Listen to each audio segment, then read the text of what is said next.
Si hay algo que sufrimos las personas, hermanos míos, es que olvidamos las cosas. ¿Verdad que sí? ¿O hay alguno aquí que no sufre de olvido de nada? Nunca se le ha quedado una llave, nunca se le ha olvidado algo en el carrito del mercado, nunca fue a la tienda usted siendo niño y se tenía que regresar a la tienda porque se le olvidaba algo. Mamá, ¿qué fue lo que me pediste que comprara? Si hay algo que nosotros como seres humanos sufrimos es olvido. Se nos olvidan las tareas, se nos olvidan muchas cosas.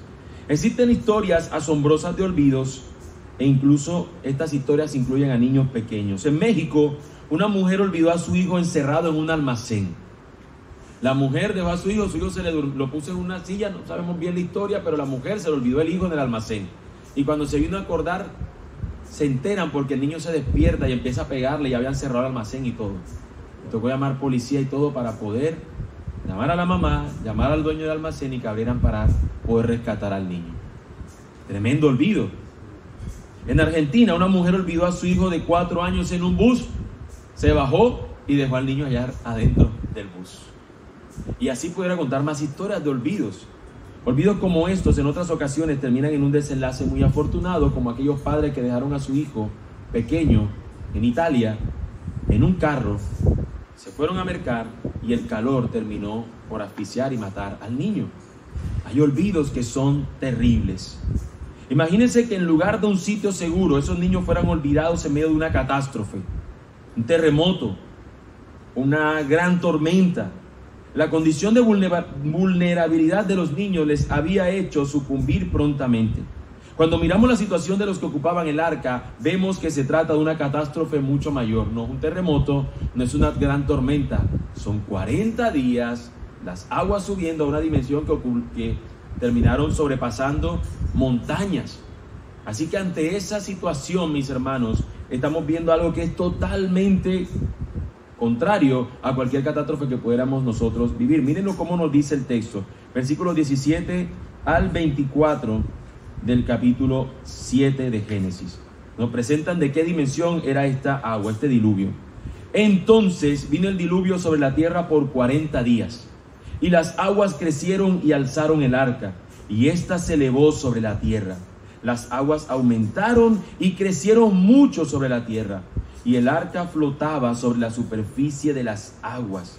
Las aguas continuaron aumentando más y más sobre la tierra, y fueron cubiertos todos los montes que hay debajo de todos los cielos.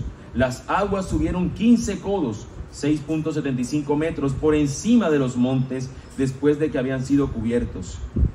Y pereció toda carne que se mueve sobre la tierra, aves, ganados, bestias y todo lo que se mueve sobre la tierra, y todo ser humano, todo aquello en cuya nariz había aliento de espíritu de vida. Todo lo que había sobre la tierra firme murió. El Señor exterminó pues todo ser viviente que habita sobre la superficie de la tierra, desde el hombre hasta los ganados, los reptiles y las aves del cielo fueron exterminados de la tierra. Pero nota esto que dice aquí el texto: solo quedó Noé y los que estaban con él en el arca. Porque ahorita decía el texto que las aguas fueron subiendo, pero dice, y el arca flotaba sobre las aguas. Tremenda tempestad y subiendo la tormenta y la gente quizás corriendo para los montes más cercanos, pero el arca flotaba. El arca flotaba, no fue la gran construcción. Sí, el Señor la dirigió y todo, pero Dios sosteniendo esa arca, Dios dirigiéndola, para que luego al final nos diga con esa nota allí clara: solo quedó Noé y los que estaban con él en el arca. Las aguas prevalecieron sobre la tierra 150 días. Hermanos, esa arca estuvo totalmente cerrada.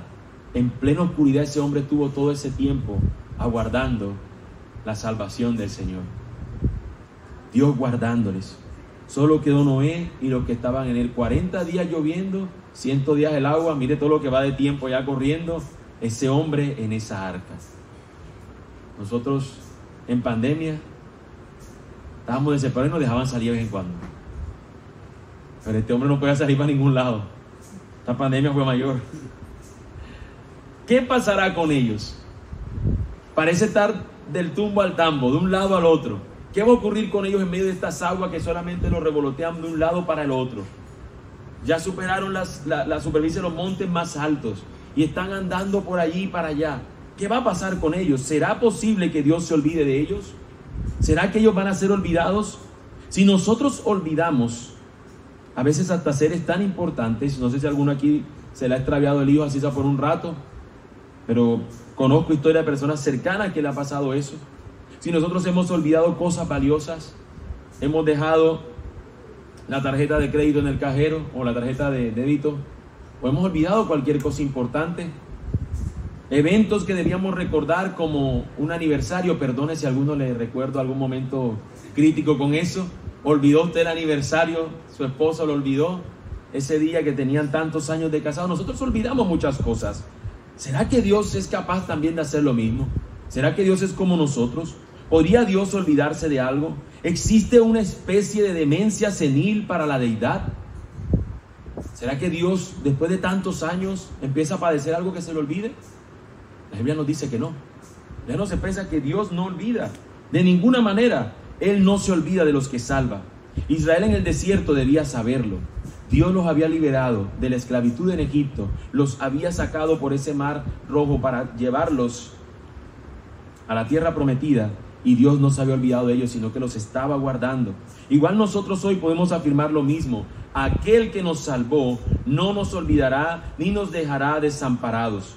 Y es así como la sentencia en el versículo 1 del siguiente capítulo de Génesis, capítulo 8, nos lo dice.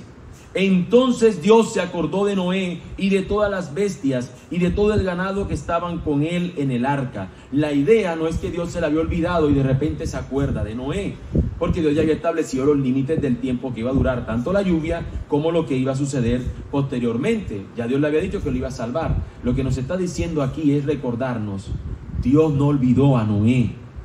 Dios lo tenía presente y llegó el momento donde Dios viene a ejecutar lo que va a hacer. La tensión entre el capítulo anterior y este capítulo, esa división es precisamente esto que yo quiero poner en sus mentes. ¿Será posible que Dios se olvide de aquellos que ha prometido salvar? Y allí podemos pensar en nosotros. ¿Será posible que Dios que me ha prometido salvar de repente se olvide de mí? Ante la adversidad del futuro, ¿qué sucederá? ¿Será que esta madera sí quedó bien puesta? Imagínense, especulando un poco, yo como haciéndome de Noé. ¿Será que esta madera se aguantará? ¿Será que esa brea sí la calenté lo suficiente y la eché bien esparcida para que aguantara? ¿Será que de repente de tantas idas y venidas dará? ¿Por qué no existe el mareol en mis tiempos para no marearme con tanto movimiento del agua? ¿Por qué esa arca no se estrelló contra alguno de los árboles o con alguno de los montes? Dios estaba guardándolo allí. Dios estaba proveyendo allí. Todas las condiciones, a pesar de que todo fuera difícil, Dios estaba dando las condiciones necesarias para que el Señor estaba salvando pudieran ser salvados. Dios no se olvidó de ellos, Dios se ocupó de ellos y actuó como lo venía haciendo. El arca estaba siendo dirigida por Dios, Dios los estaba conduciendo a la salvación. No crean que ahorita que veamos que se detiene en el monte Ararat fue porque, ahí tenía que detenerse, él la timonió. No, el arca estaba siendo timoneada por Dios. Dios mismo la guió. Así que en esta declaración simple yo quiero señalar el argumento de mi exposición el día de hoy. Dios no se olvida de los suyos porque están anclados en su plan de salvación. Dios no se olvida de los suyos porque el plan de salvación que Él ha hecho para redimirnos, para rescatarnos, está en ejecución. No va a olvidarse de nosotros. No debemos olvidar esta verdad. No importa lo que estemos viviendo. No importa qué tan desagradable o perturbadora pueda ser tu experiencia hoy. Si hay o no hay catástrofe, nosotros debemos confiar en que nuestra vida está escondida en Cristo y que nada nos podrá separar de su gran amor. Ni la vida, ni la muerte, ni lo alto, ni lo profundo, ni lo presente, ni lo porvenir, nada nos podrá separar de ese gran amor de Dios. Así que el resto de este sermón, de hecho, toda la historia del diluvio se centra en esta gran declaración, que Dios se acordó de Noé. La historia del diluvio, el punto central que podemos tener es esta declaración. Va a venir esto, van a morir muchos, van a estar en el arca, Dios los hace entrar. Todo lo que es la historia del diluvio se ancla en esta declaración. Dios se acordó de ellos y luego terminará haciendo un pacto para con su pueblo, en este caso para con Noé y los descendientes de Noé. Todo lo que hemos necesitado y lo que necesitamos es que Dios no nos olvide, y por supuesto que Dios no lo hará. Y quiero que lo veamos teniendo en cuenta tres implicaciones que resultan del hecho de Dios no olvidarse de Noé. Tres cosas que vemos en el texto que implican que Dios no se ha olvidado de Noé y de los que estaban en el arca. En primer lugar, Dios no olvida a los suyos, sino que les hace descender las aguas. Dios no olvida a los suyos, les hace descender las aguas. Lo veremos de los versículos 1 al 12 del capítulo 8. La historia de Noé, mis hermanos, no nos da muchos detalles. En pocos capítulos se nos expresa su accionar. Solamente nos muestra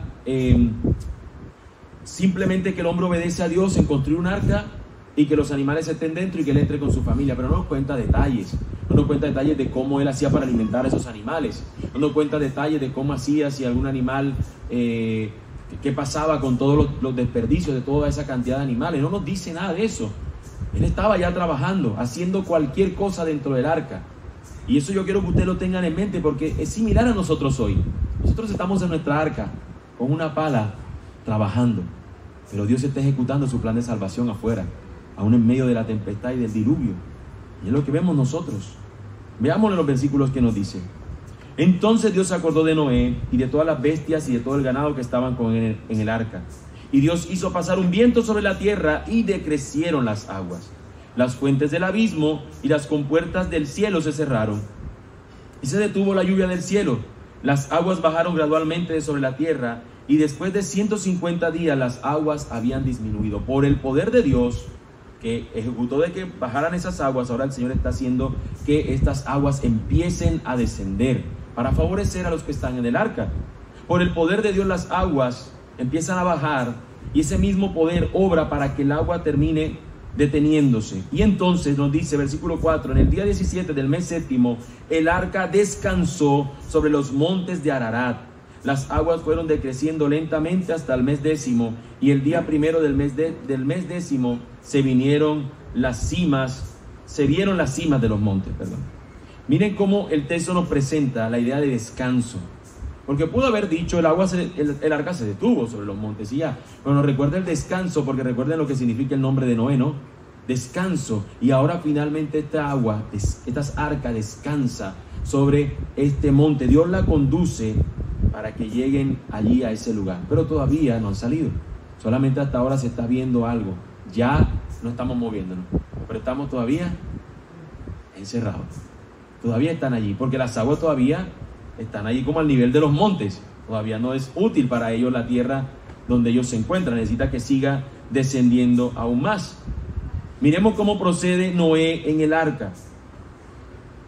6. Después de 40 días Noé abrió la ventana del arca que él había hecho y envió un cuervo que estuvo yendo y viniendo hasta ver que se secaran las aguas sobre la tierra.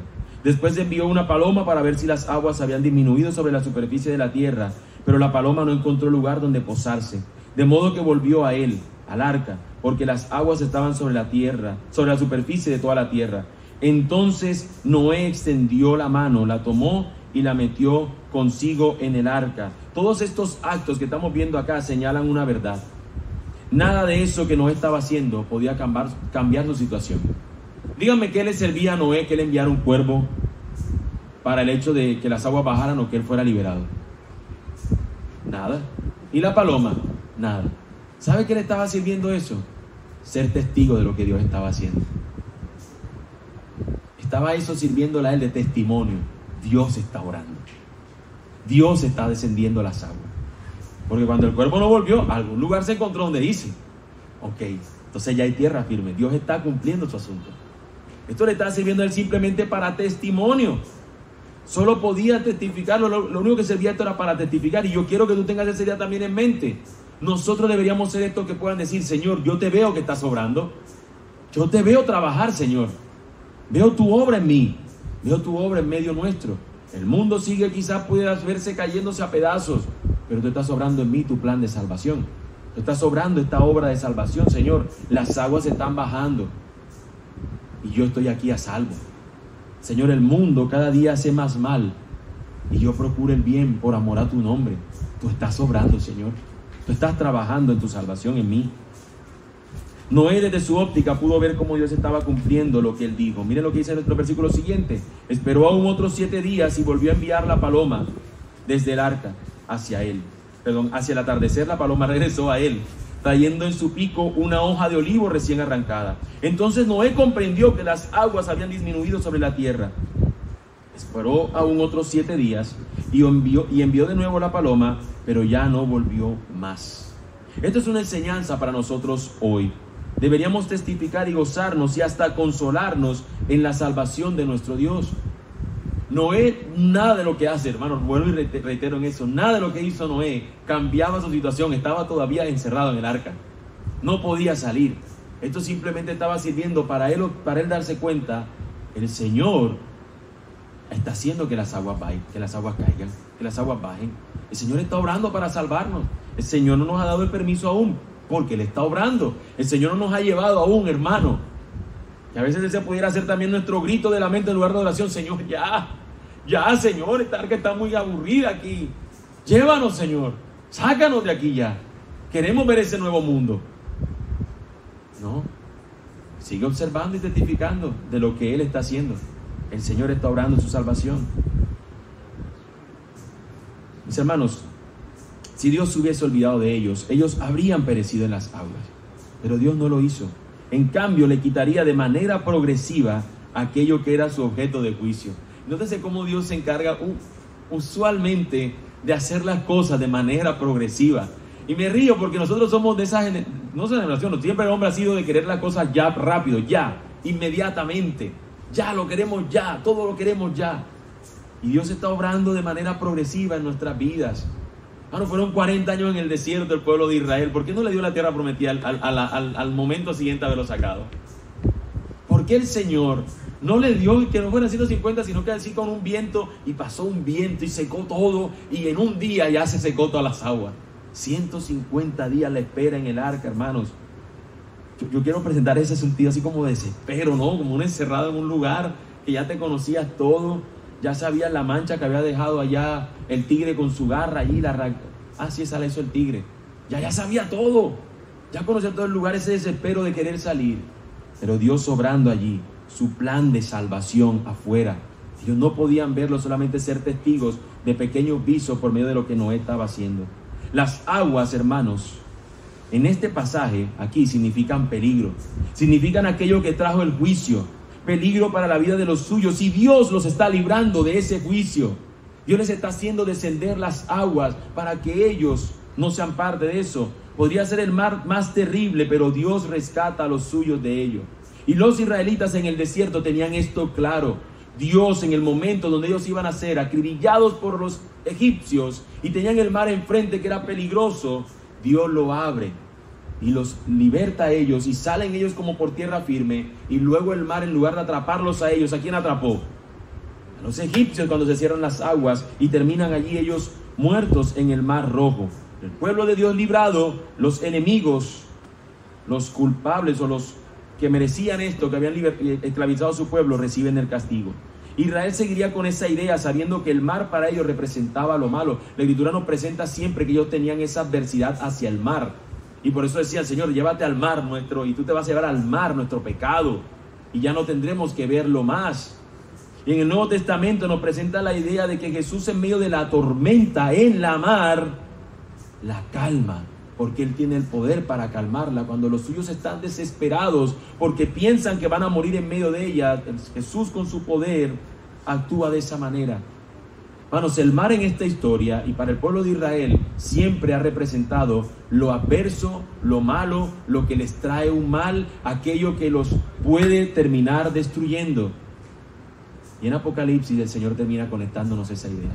Apocalipsis 21, versículo 1 dice: entonces vi un cielo nuevo y una tierra nueva, porque el primer cielo y la primera tierra pasaron y el mar ya no existe. Imagínense un mundo sin mar. No estoy diciendo que la literalidad del texto nos está presentando un mundo sin mar, porque uno diría, ¿y ese hueco ahí para qué? Bueno, la idea que nos está presentando el texto es que aquello que traía el peligro, aquello que era el objeto de juicio, aquello que tenía, ya no viene para ti. Ya hay algo nuevo totalmente, con condiciones totalmente distintas. Porque en el mar, nuestros pecados fueron llevados, y esta idea del mar, mis hermanos, sin océano, este mundo sin mar y sin océano, que no son extraños, porque el Señor ahí está presentando, hermanos, algún día las aguas descenderán, por decirlo de una manera. Simplemente el hecho que nos presenta es que el Señor va a salvar a su pueblo y lo conducirá a un lugar donde las aguas ya no serán para con ellos. El Señor nos salvará. Noé hizo como el Señor le dijo. Como Israel vio que Dios lo hizo con ellos, como los discípulos vieron que lo hizo Dios con ellos, como Pablo también fue librado en los naufragios, de esa misma manera al pueblo del Señor, Dios al pueblo del Señor promete hacerlo. Así como lo hizo con todos esos individuos que los libró del mar, Dios también promete hacerlo con nosotros. No que usted no sepa nadar, no lo malinterprete, que usted no sepa nadar y usted se vaya al mar. No, Dios dice que no me va a pasar nada con el mar. Es un sentido figurado el que estoy empleando. Aquello que es terrorífico para su pueblo, el Señor finalmente lo hará descender por completo. Porque Dios no se olvida de nosotros. Podemos confiar en que nos preservará hasta el final. Y yo te pregunto, hermano, ¿tú puedes hacer eso hoy? ¿Puedes confiar en que Dios está obrando su plan de salvación en ti? ¿Estás siendo testigo de esa obra de Dios en tu vida? Como Noé con estos animales que enviaba. ¿Puedes ser testigo tú de eso hoy? Hermano, aunque suene obvio, es necesario señalar la segunda implicación también del pasaje, porque se conecta con esta anterior que he mencionado. Dios no olvida a los suyos, sino que los conduce a un nuevo mundo. Los conduce a un nuevo mundo. Versículos 3 al 19. Entiéndase que este nuevo mundo es un sentido figurado en el texto, ¿no? Porque la idea de nuevo mundo es que este mundo pues es el mismo, pero ya no tiene la condición, bueno, la condición no tiene la persona que estaban allí, porque Dios a todos los había exterminado. Así que ellos se abren y se dan paso a esta especie de mundo nuevo para ellos, un mundo que ahora ellos tienen que multiplicarse en ellos. Al salir del arca, esta persona se topa con un mundo al que tiene que explorar.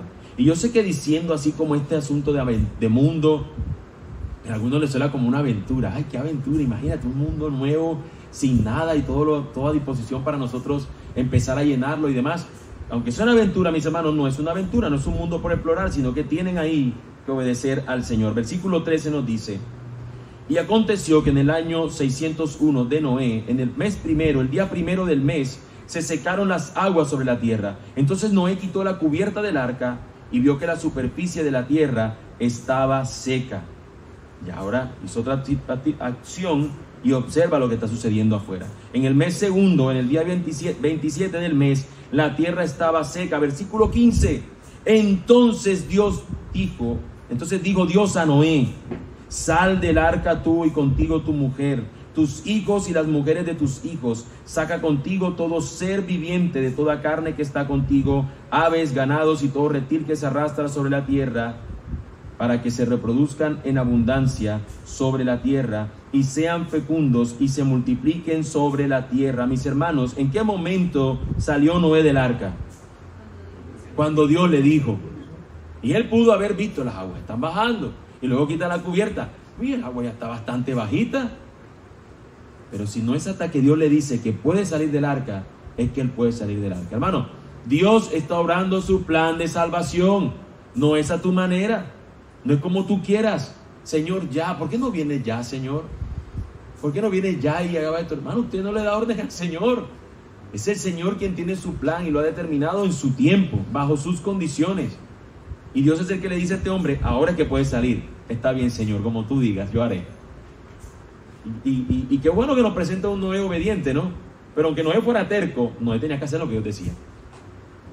Pero Noé hace tal cual como el Señor le dice. Versículo 18. Salió pues Noé y con él sus hijos y su mujer y las mujeres de sus hijos. También salieron del arca todas las bestias, todos los reptiles, todas las aves y todo lo que se mueve sobre la tierra, cada uno según su especie. Hermanos, yo no sé si todos eran como Noé, pretendo intuir que no, pero imagínense ante la algarabía de los demás diciendo: ya, vámonos ya, salgamos ya llegamos, no, ya llegamos, no, ya llegamos, no, ya llegamos, no. Cálmense, Dios nos va a decir cuándo tenemos que salir.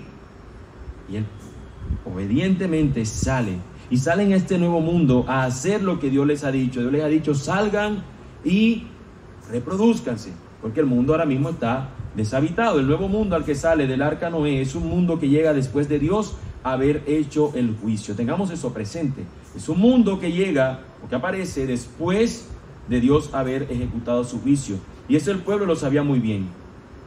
Después de Babel llega la promesa a Abraham.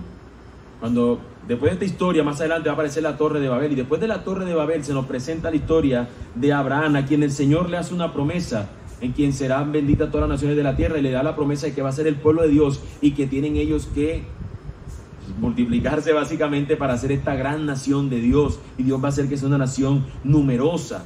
Así que en ese sentido el pueblo sabía también que ellos tenían esa misma promesa de que Dios les había extendido el que ellos tuvieran que en la tierra dar testimonio del Señor por medio de lo que él había hecho. Después Moisés en Egipto, el pueblo es conducido a una tierra prometida. A través de Moisés ellos sabían también lo mismo, porque Dios los había conducido de un lugar donde estaba el peligro para ellos, los iría a conducir a una tierra nueva. A diferencia que Moisés solamente sí vio la tierra prometida, pero no entró. En caso de Noé sí la vio y sí entró al nuevo mundo, pero el pueblo del Señor es conducido. El Antiguo Testamento se articula también bajo esa misma idea de una nueva tierra que el Señor les está dando a su pueblo, que termina dándoselas, y que aun cuando lo lleva al exilio, como lo veíamos en el texto de Isaías que leímos hoy, dice el Señor que los va a volver a esa ciudad, para que ellos vuelvan a ocuparla. Así que Dios siempre también tiene esta nueva idea de que ellos ocupen un lugar donde Dios les está llevando. Él es su Dios y los está conduciendo a un lugar donde van a ser este pueblo del Señor. El Nuevo Testamento también nos lo presenta en la bienaventuranza, cuando nos dice el mismo Señor Jesucristo, nos dice que a los que son limpios de corazón verán a Dios, pero también nos dice en la bienaventuranza que tendrán la tierra por heredad. De manera que el Señor también nos conecta con una idea de a los que salva, los ubica en una tierra. También él mismo dice cuando va a descender y va a despedirse de los suyos, les dice: no se preparen, porque voy a prepararles morada. En la casa de mi padre muchas moradas hay, y voy a preparar el lugar a ustedes para que estén conmigo, porque donde yo estoy, yo quiero que ustedes también estén allí conmigo. Y esa misma idea, mis hermanos, la dice el mismo texto en Apocalipsis que leíamos ahorita. Entonces vi un cielo nuevo y una nueva tierra, porque el primer cielo y la primera tierra pasaron y el mar ya no existe. En ese texto nos presenta un nuevo cielo, una nueva tierra que Dios tiene aguardada para los suyos. Al igual que con Noé, que el Señor los salva y lo lleva a un nuevo lugar, lo mismo el Señor promete hacer para con nosotros. Pero muchas veces estamos tan desesperados que olvidamos eso, tan desesperados en nuestra arca, en nuestras cosas, que olvidamos lo que el Señor tiene preparado para nosotros en ese nuevo cielo y en esa nueva tierra. Dice que allí, en esa ciudad, en el medio, hay un templo. No necesita templo, porque Él es el templo, y Él será su Dios y ellos serán su pueblo en esta nueva ciudad. Y eso es lo que nosotros tendríamos que aguardar. A un nuevo mundo el Señor conducirá a los suyos. Él no nos olvidará. Aún de la misma muerte, de tu tumba te levantarás, y en caso dado, imagínate que tu situación te llevará al peor desenlace, murieras hoy. Él dice que aún los muertos en Él resucitarán y Él los llevará con Él. Los llevará a esa nueva tierra. Pero en tanto eso ocurre, yo te pregunto, hermano, una vez más, ¿puedes ver la obra de salvación de Dios en tu vida? ¿Puedes gozarte de esta obra de salvación que Dios está actuando en ti? Te añado lo siguiente: ¿cómo te estás gozando en lo que Dios está haciendo en tu vida mientras te salva? ¿Estás agradecido por lo que Él está haciendo? Porque Él nos está conduciendo a nuestro feliz hogar. Él nos está conduciendo, hermanos, a través de la tempestad, a través de las aguas, pero no nos abandona, no nos deja desamparados. Pero nos queda, mis hermanos, una última cosa que señalar en el pasaje. Y es que Dios se compromete a preservarlos. Dios no olvida a los suyos. Él se compromete a preservarlos. Imagínese usted, Dios se compromete. Versículos 20 al 22 veremos eso. En el capítulo 8 inicia diciéndonos que Dios se acuerda, para ahora decirnos que Dios se va a comprometer. Es un indicativo de que Dios no va a olvidar a los suyos, sino que los va a guardar. Y ahora los sella a través de esta promesa. Versículo 20 dice: entonces Noé edificó un altar al Señor y tomó de todo animal limpio y de toda ave limpia y ofreció holocaustos en el altar. Aquí nos presenta que Noé adora al Señor tras salir del arca, pero esta particularidad de Noé, esta respuesta de Noé la vamos a ver sobre el final. Vamos a ver lo que Dios hace. Versículo 21: el Señor percibió el aroma agradable y dijo el Señor para sí. Se está comprometiendo con Él mismo: nunca más volveré a maldecir la tierra por causa del hombre. ¿Por qué? Porque son muy buenos. Así dice el texto. No, porque la intención del corazón del hombre es mala desde su juventud. Nunca más volverá a destruir todo ser viviente como lo he hecho. ¿Por qué? Porque volvería el hombre a hacer lo mismo. Es decir, nos está anticipando lo que va a hacer ahorita Noé y su hijo. Y los demás que siguen, la descendencia. Un corazón necio y que se inclina hacia la maldad. Y Dios dice, desde siempre, desde pequeño el hombre se va a inclinar a eso. Así que no hay manera de que tenga sentido de que yo lo vuelva a destruir, porque si yo dejo a dos, esos dos otra vez van a volver a hacer exactamente lo mismo. Necesita algo diferente que ocurra, y es que hay una transformación del corazón. Y eso lo vemos que lo hace el Señor Jesús. Ahora, ¿qué más dice el Señor? Versículo 22. Mientras la tierra permanezca, la siembra y la siega, el frío y el calor, el verano y el invierno, el día y la noche, nunca cesarán. Dios hace esta promesa con Él mismo, que va a sostener a su creación, la va a guardar, nunca más la va a destruir por medio de este medio de agua. Eso lo vamos a ver la próxima semana cuando veamos el pacto. Pero lo que nos quiere decir este pasaje es que Dios no hará juicio, Lo que nos dice este pasaje no es que Dios nunca le va a hacer juicio a los malvados, no. Lo que nos está diciendo es que por este medio Él no lo va a hacer. Pero evidentemente los malos tendrán que presentarse ante el Señor, como también los justos, solo que los justos están en Cristo y por eso no reciben tal condenación. Pero sí nos habla de una condición: mientras la tierra permanezca, lo cual, mis hermanos, nos indica una especie de cambio. Este cambio no podemos indicar exactamente cómo será, porque algunos interpretan de acá de que este cambio, esta nueva tierra, o este asunto de aquí que dice que mientras la tierra permanezca, es que Dios va a destruir este mundo y nos va a tener a nosotros en un lugar, y luego cuando ya lo arregle, entonces volvemos a estar y caer aquí. Hay otros que dicen, no, es un sentido figurado, simplemente que Dios va a extinguir a esto, lo va a llevar al lugar donde van a recibir el castigo, y nosotros vamos a estar en una tierra nueva donde no hay pecado. Como hay mucha especulación, podemos simplemente caer en esto. Hermanos, Dios promete que no va a destruir este mundo en el sentido de que Dios no nos va a traer un juicio como este, porque el hombre necesita realmente otra cosa, no meramente un juicio, porque si no ninguno quedaría exento de recibir ese juicio. Tiene que haber una manera distinta de que este mundo pueda rescatar, si no es recibiendo una gran tormenta, sino que tiene que aquel que es nuestro Salvador reciba Él el juicio del Señor, para que nosotros, en lugar de recibirlo, recibamos de su gracia. Así que si Dios no se encarga de preservar a su creación y de preservarnos a nosotros, seguiríamos en la misma condición de merecer ese juicio del Señor. Dios le hizo una promesa a su pueblo y estaba dispuesto a cumplírsela. Él estaría con ellos como su Dios y ellos serían su pueblo. Ligada la idea de sostener las condiciones y también de que ellos puedan responder de una manera distinta. Hermanos, el Señor, cuando le dice a su pueblo que tiene este llamado, no lo vemos que lo hace en el Nuevo Testamento. Al pueblo de Israel sabía que la ley le decía que ellos tenían que ser circuncidados de su corazón para poder andar en obediencia como el pueblo de Dios. Ya hemos visto que Dios los salva a ellos, pero los lleva a una tierra.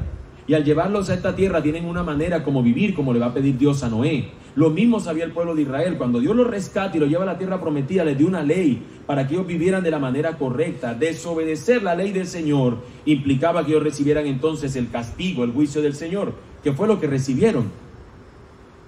Y nosotros estamos en la misma condición. Dios nos promete darnos una tierra, y si nos deja así tal cual como estamos, mis hermanos, volveríamos nuevamente a fallar.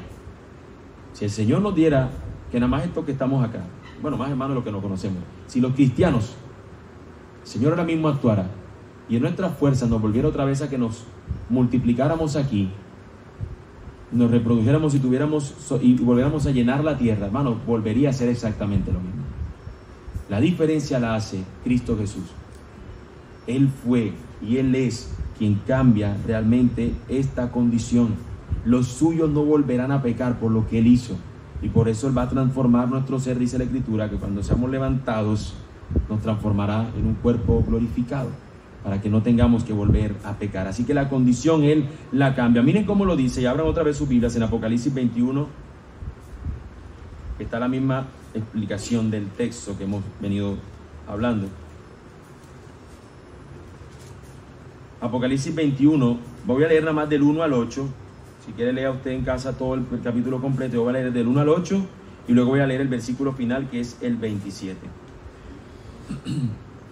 Apocalipsis 21 del 1 al 8 nos dice: entonces vi un cielo nuevo y una tierra nueva, porque el primer cielo y la primera tierra pasaron y el mar ya no existe. Y vi la ciudad santa, la nueva Jerusalén, que descendía del cielo de Dios, preparada como una novia ataviada para su esposo. Entonces oí una gran voz que decía desde el trono: el tabernáculo de Dios está entre los hombres, y Él habitará entre ellos, y ellos serán su pueblo, y Dios mismo estará entre ellos. Él enjugará toda lágrima de sus ojos, y ya no habrá muerte, ni habrá más duelo, ni clamor, ni dolor, porque las primeras cosas han pasado. El que está sentado en el trono dijo: yo hago nuevas todas las cosas. Y añadió: escribe, porque estas palabras son fieles y verdaderas. También me dijo: hecho está. Yo soy el alfa y el omega, el principio y el fin. Al que tiene sed, yo le daré gratuitamente de la fuente del agua de vida. Y el vencedor heredará estas cosas, y yo seré su Dios, y él será mi hijo. Pero los cobardes, incrédulos, abominables, asesinos, inmorales, hechiceros, idólatras y todos los mentirosos tendrán su herencia en el lago que arde con fuego y azufre, que es la muerte segunda. Bueno, no sé si usted se dio cuenta que el texto nos presenta básicamente lo que acabamos de ver en Génesis. Nos presenta que el mar ya no existe, que estos salen a una sierra, un cielo nuevo y una tierra nueva, salen a unas condiciones nuevas, y Dios hace una promesa en el texto de Génesis por Él mismo. Y aquí nos vemos que el mismo Señor dice: yo mismo. También me dijo: hecho está, yo soy el alfa y el omega, el principio y el final. Él se compromete a hacer esto. A esto le voy a dar un agua para que puedan beberla y no tengan sed jamás. Pero a los que no se han arrepentido, dice que les espera un juicio. Y nos presenta que es un fuego ardiente, que es la muerte segunda. Pero en el versículo 27 nos dice: jamás entrará en ella nada inmundo, en la ciudad que el Señor tiene preparada, ni el que practica abominación y mentira, sino solo aquellos cuyos nombres están escritos en el libro de la vida del Cordero. Solo aquellos que tengan su nombre escrito. El día que salió Noé del arca, tomó unos animales limpios y los sacrificó al Señor por tan enorme salvación. Y esa fue su exaltación al Señor. Lo que hace Noé es alabar al Señor tan pronto él ve la salvación. Cuando el pueblo de Dios cruzó el Mar Rojo, también hace un acto de oración entonando un cántico de alabanza por tan enorme salvación. Cuando Pedro fue librado junto a los discípulos en aquella tormenta, hace un acto de oración al rendirse ante Cristo y decir: ¿quién es este que aún los vientos y la mar le obedecen? Para luego proclamar más adelante que era el Hijo de Dios. Y lo mismo haremos nosotros cuando estemos ante el Señor. Apocalipsis 5 nos dice que delante de Él estará la multitud de los suyos, y estaremos viendo quién será el único digno de abrir este rollo donde están los salvos, de abrir este rollo. ¿Quién será el único digno? Y se presenta, dice uno, como un cordero. Ya no tendremos que hacer un sacrificio más. El sacrificio ya fue efectuado para salvarnos. Noé hizo uno ese día para exaltar y adorar al Señor. Cristo es nuestro sacrificio. Él es el único digno. Versículo 13 del capítulo 5 Apocalipsis. También pueden leer todo el capítulo, pero voy a citar solamente el 13. Dice: y oí decir a toda cosa creada que está en el cielo, sobre la tierra, debajo de la tierra y en el mar, y a todas las cosas que en ellos hay, al que está sentado en el trono y al Cordero, sea la alabanza, la honra, la gloria y el dominio por los siglos de los siglos. Yo te pregunto, mi hermano, si hoy estás siendo testigo que Dios no se ha olvidado de ti y que esté obrando más bien su plan de salvación en tu vida, ¿cuál es tu cántico de alabanza hoy? ¿Cuál es tu acto de adoración? ¿De qué manera tú estás adorando a Dios hoy, a ese Dios de tu salvación? ¿Es tu vida un sacrificio vivo y santo que ofrece alabanza a su Salvador? ¿Eso proclama tu vida? Espero que lo sea. Pero permíteme ilustrarlo con la siguiente historia. Hubo un hombre llamado Luis Auguste Siparis. Siparis de ahora en adelante. Siparis fue un prisionero encerrado en una prisión en Martinica, una isla del Caribe, si mal no estoy. Lo que lo hizo famoso es que sobrevivió a la monstruosa erupción del monte Pelée en 1902. En esa erupción, el volcán hizo erupción y en esa isla murieron 30,000 personas por la erupción de ese volcán. Siparis se salvó porque mientras todos estaban afuera él estaba encerrado en una pequeña celda. Resulta que este hombre hizo un duelo con un compañero de trabajo y él terminó ganando el duelo matando a su compañero. Eran otros tiempos, eran otra gente con otros pensamientos menos locos que los de nuestro tiempo. Pero este hombre fue llevado a la prisión por esta causa y iba a ser ejecutado. O sea, el castigo por lo que había hecho era que a él lo iban a matar también. Pero en ese momento que lo tienen en prisión, mientras esperaban la ejecución del juicio, cae esta lava o estas condiciones del temblor y todo lo que ocurrió en este terremoto, en este volcán que hizo erupción, y terminan muriendo prácticamente todos en esa isla. Solamente se salvaron 3 personas, incluyendo a este hombre en una de esas personas. Después de llegar los socorristas y llegar allí al lugar, y después de estar buscando a ver si había algún sobreviviente, encuentran que el hombre se estaba dolorido, porque durante 4 días había alcanzado parte del fuego, lo había alcanzado y se había quemado toda su espalda y la tenía toda quemada, y lo encuentran gritando de dolor y lo rescatan de la prisión. Cuando el hombre recibe este sufrimiento, lo que terminan ofreciéndole es absolución y perdón por su crimen.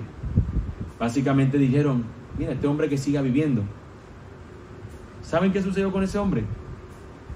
Fue reclutado por un círculo de fenómenos, quien lo presentaba de la siguiente manera: el hombre que sobrevivió al juicio final, aquí está delante de ustedes. Y salía el hombre como si estuviera en su celda, presentando y mostrando las marcas de lo que había sido el sobrevivir el día del juicio final. Él mostraba sus quemaduras en señal de que fue salvado. Mi hermano, tu testimonio es mayor que este. Tu testimonio debe ser mayor que este.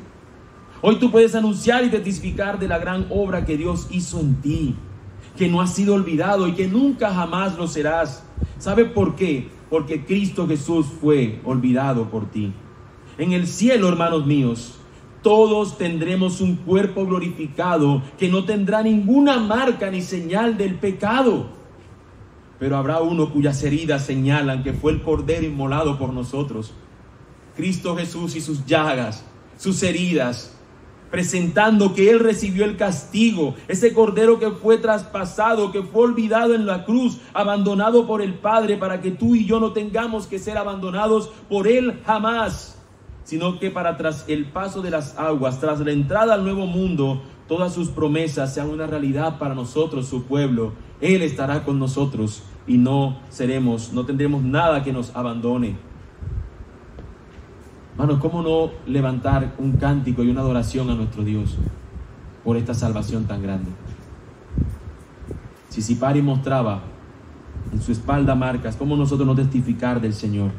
Que nosotros seamos como este sacrificio vivo y santo que se presenta todo el tiempo y da testimonio de su Señor. Ahora, finalmente quiero dirigirme aquí a quienes no saben cómo están con Dios. ¿Cuál es su condición con Dios? El asunto aquí es que Él no olvidará a los suyos. Pero mira lo que les ha sucedido a quienes no lo son. Nos dice el texto que Él ha castigado a los malvados. Ha castigado por su maldad, los ha castigado a ellos. La maldad no es un ente. La maldad está presente en el corazón de las personas. Son las que actúan en maldad. Y Dios castiga a estos. La intención del corazón, dice el texto, del hombre es mala desde su juventud. ¿Qué entonces pasará si el hombre no tiene remedio para este problema de su corazón? Necesitaría un nuevo corazón. Y eso es lo que el Señor promete hacer. Es un nuevo corazón el que el Señor dice que dará a aquellos que confían en Él. Y es la promesa que tú tienes aquí si te encuentras lejos del Señor. Pídele a Él que te dé ese nuevo corazón para amarlo y para rendirte a Él. Y te garantizo que Él oirá y no olvidará esa petición. Arrepiéntete y acércate al Dios que no olvida a los suyos. Si tú confías en Él, Él no se olvidará de ti. Vamos a orar. Amado Dios, yo quiero rogarte, Señor, que nos ayudes a